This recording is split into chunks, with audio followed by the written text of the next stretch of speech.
Hey, I'm Jade, and today I'm going to share with you my worst moments having suffered with OCD, and also my biggest breakthrough moments. So it's kind of like a negatives and positives. I was just going to do like, here's the worst parts of my OCD story to help you feel less alone, but I just didn't want to leave it like that. So I'm going to share the good stuff too. The reason I decided to do this video is I was having a great conversation with Nick yesterday, who also works OCD recovery, or he provides content for this channel. And he was like, tell me, like, I didn't realize how bad you were. I've heard you were really bad. And then I shared a few examples, and he was like, oh my gosh, I just can't believe that's the same person.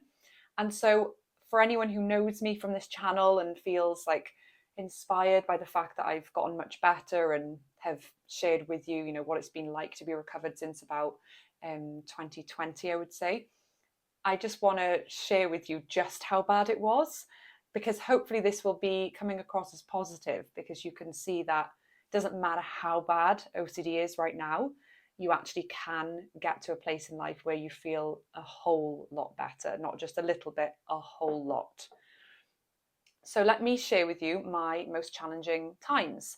So my first memory of OCD, like that, that chronic latched on, I can't escape this feeling.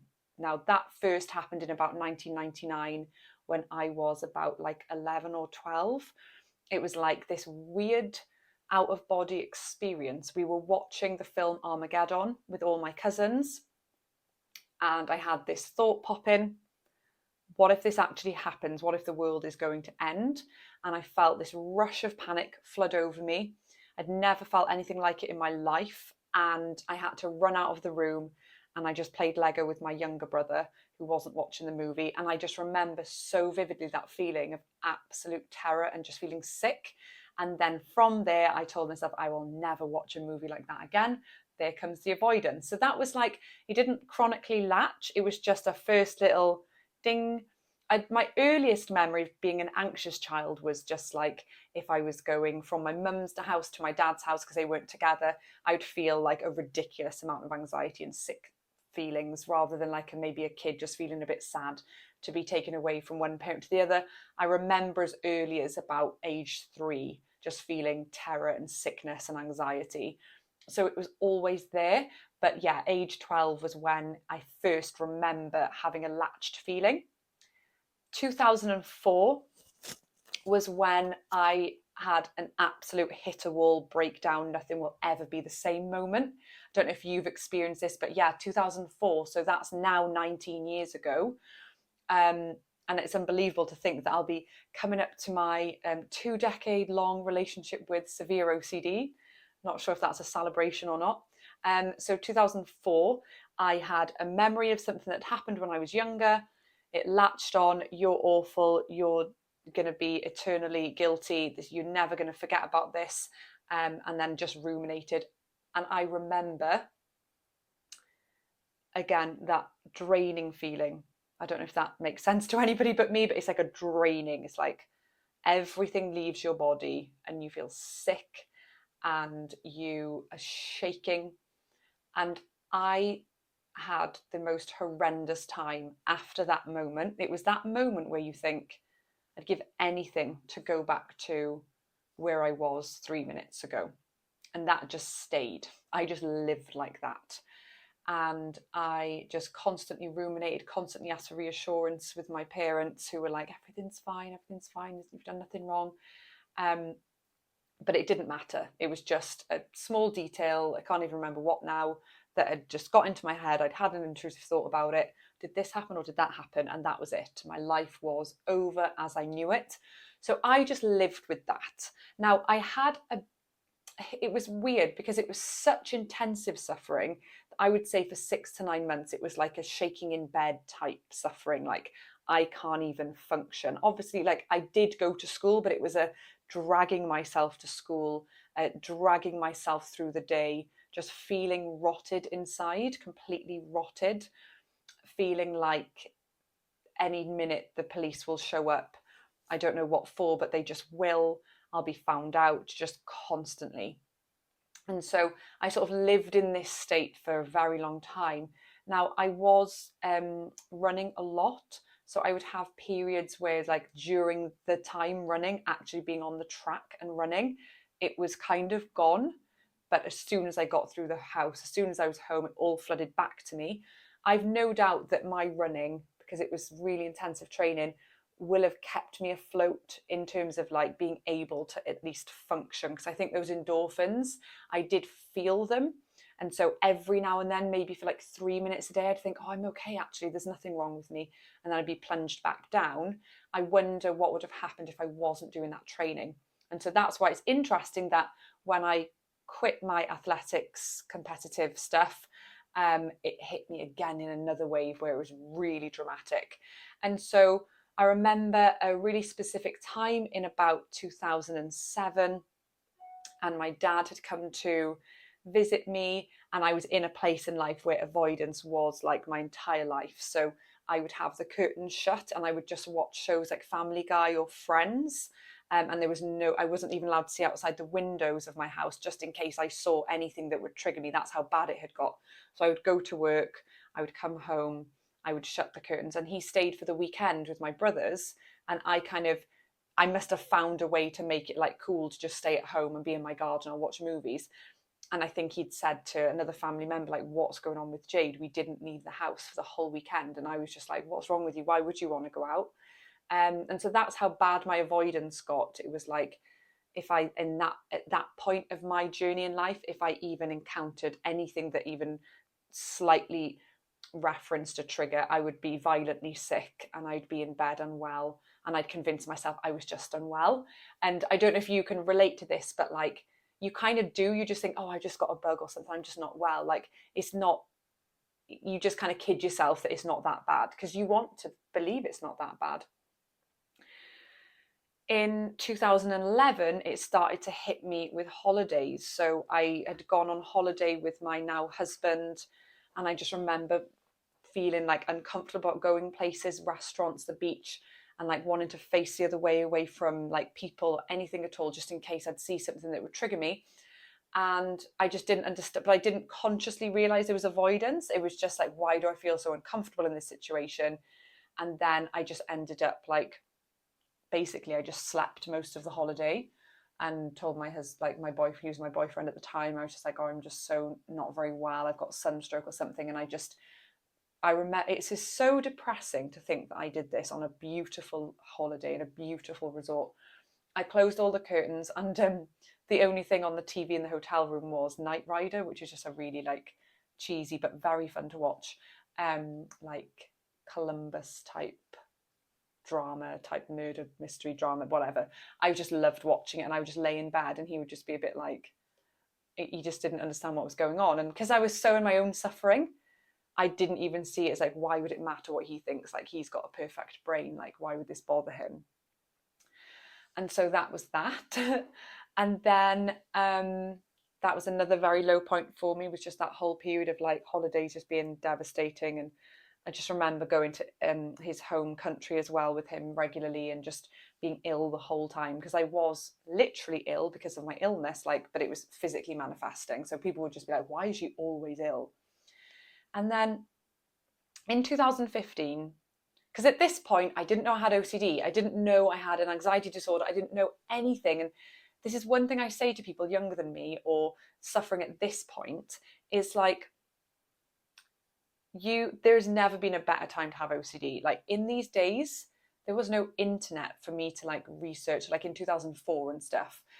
Even in 2011, like there was still this weird, like the internet was big, but you wouldn't necessarily find that much on these types of things. So if I said like, why am I having weird thoughts? Like today, if you said, why am I having upsetting thoughts that won't go away? OCD would be everywhere for you. You'd immediately know you had OCD because it would just be so great. But back then, the first thing, I was terrified to do anything to figure out what was going on, because the only computer I had was a work computer. It's hard to explain, but the psychology of how we used the internet was very different than today. It was not as wedded to us as the internet is now. And so it's like second nature that if something's wrong with us, that we would look at it on Google now. But it just, for me, it just wasn't. And so I was just completely alone. There's just something wrong with me. I'm awful. I'm evil. I'm vile. I don't ever deserve peace. I would rather not be alive. I would fantasize about being like struck and really ill or hit by a bus so that I could just lay in a hospital bed for months and months and months. Because like I could just be like, there'd be no reason to make excuses for not going to things because I avoided everything in life. Another really low point was in about 2013, and I went for a meal and I thought I was in control of everything. Like it would be like that. I know the restaurant, I know the type of food they serve, I know who's going, I know what it's going to be like, I know where I'm going to sit.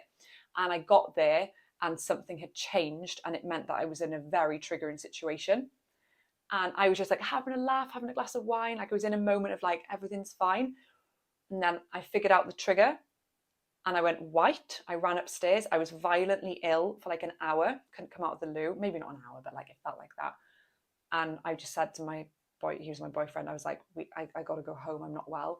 And then as soon as I got back to my comfort zone in my bed with friends on, I was like fine again. And I was like, did you bring my food from the restaurant? Because I'm hungry now.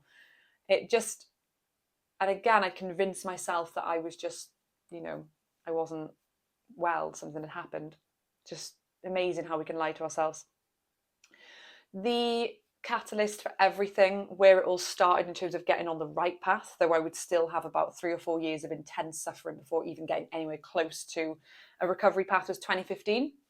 I was in a situation, I was going out with friends and drinking a lot and just escaping from my mind and just like I was fully into my career because my work was where I was safe. And I had a night out and just everything went crazy, and it was just one of those crazy nights. And the next morning I woke up and it was like, you can't hold this together anymore. You can't hold this together anymore. And I think the week before we'd been having pizza with a friend, and in passing he had said to my then boyfriend, he'd said to my husband, we were just eating pizza and there was no triggers, everything was fine. He said, the thing is, you can't hide who you are forever. He was talking about some guy he'd been working with who turned out to be not very nice. And he was like, there comes a point in life where who you are comes out, and it comes out eventually. And we all go around trying to suppress it, but ultimately who we are is going to come out. Oh my gosh. I had the most unbelievable breakdown because it was like everything I'd been running from. And so then that week after, with the night out and the drinking and waking up and feeling like terrible, I went for therapy. I just went for therapy about what had happened during this night out because I'd just gone off the rails a bit.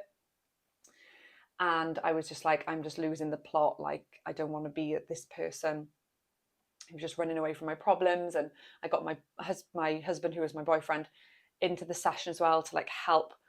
And it was all about a different thing. It was something completely different. It was nothing to do with anxiety or OCD. And I hung out at the end of the talking therapy session. And she was like, do you guys want to see me again? And we were both like, oh, we feel like we've spoken about what we needed to. Like, it's fine.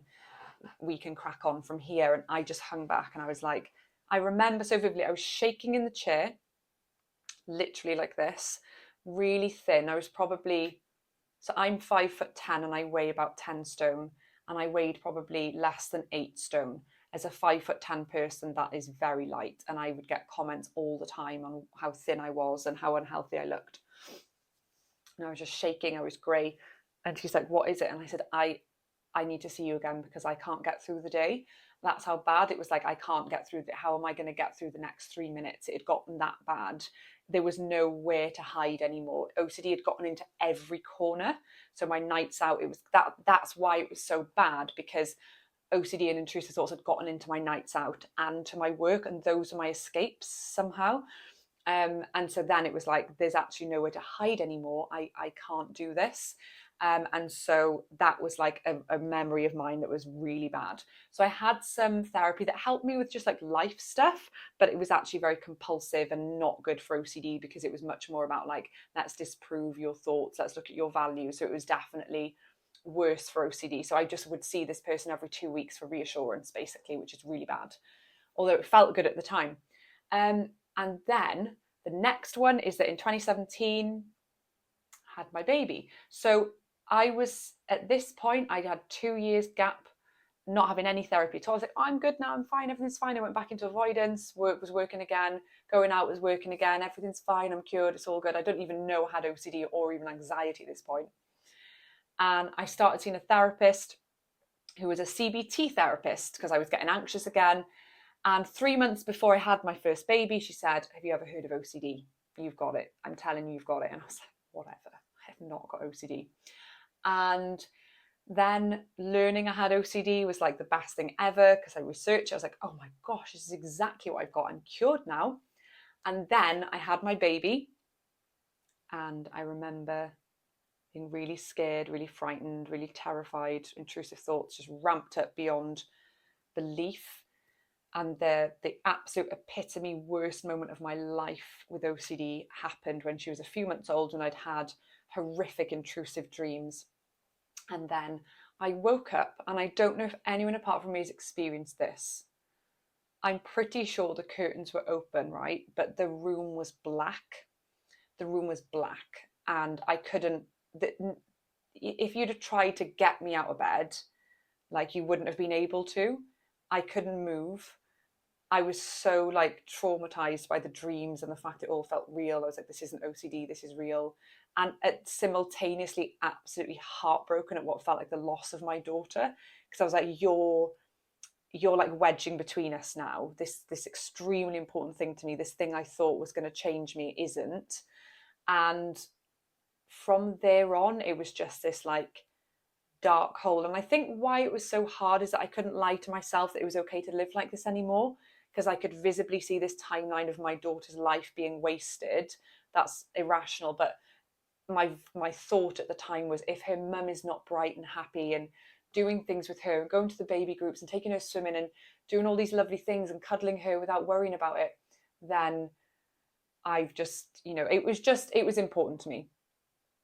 And so this is where I plunged into the darkest phase. Now, what happened was 9 months after that moment, I'm in Italy, I'm having the worst time ever. I'm doing a bit better because I've been seeing this CBT therapist, and she's helped me understand OCD. She's helped me do some exposures. She actually introduced me to irrational beliefs from Albert Ellis, which I think is brilliant. She was looking at that. We didn't quite get to how to apply it, but it was so great to look back and reflect that she was trying to get me to look at, I must be perfect, I must always, life must go well, I mustn't have this, etc. And so, yeah, then in terms of best moments, the best moment was literally, it was like August 2018, finding the OCD recovery Instagram account. I haven't been paid to say this, it's just like what happened. It's not an ad. And just finally someone filling in the gaps of like the bits that felt like they were missing when I was having this CBT therapy. I was like, hey, but what about this and what about that? And it's like, that. And so then going into coaching with Rob, and going on a grueling 12 to 18 month recovery process. Like, that includes like the 4 months where you don't do anything and you just go, I can't do this, and 2 months where you procrastinate, and 3 months going absolutely hard, then like, I can't do this anymore, then being obsessed with recovery. Am I ever going to recover? Am I recovering? Am I doing the right thing? Going through all that to then just having these like, if you think that like with my OCD journey, I was just going down and down and down and down and down, and then it's like this just up and up and up, and like gradual shifts in perspective and clarity, and like, oh wow, light at the end of the tunnel, this makes sense. And so those best moments of my life did feel quite blissful in a way, and I mean blissful in the sense of, when you for 17 years haven't had a moment's rest, where your brain will not shut off, just being quiet in your mind is bliss. I mean bliss in that way. I don't mean bliss like, oh, this is amazing, this is euphoric. I just mean bliss in that, to me, silence and quiet in my mind was bliss. And I achieved that. I could go for a spa day and not be bombarded with intrusive thoughts. I could do whatever I needed to do without just constant mental torture. And so I hope that sharing those dark moments will help you to realize that when you see me talk about where I'm at today, which is that OCD doesn't really play much of a role in my life. It never stops me doing anything at all. It never, like, every few months or so, I'm like, yeah, I have got OCD, and that I realize that something's trying to latch on and trying to pull me into that ruminative cycle, because at the end of the day, my brain does still have OCD. It's just that I've disarmed all of the ways it operates, so it can't like grip to any, it's just kind of scrambling around. So yeah, I can sense that I have it from time to time, but it doesn't like change my life. It doesn't make me live differently than anybody else. And I did go through a phase where I was doing so remarkably well, like a full year of just absolutely not OCD, not even getting a single look in for a second, that actually I ended up with a little bit of a spike because that then became important to me. Upholding that blissful state became important to me. And if you know OCD likes to go for things that are important to you.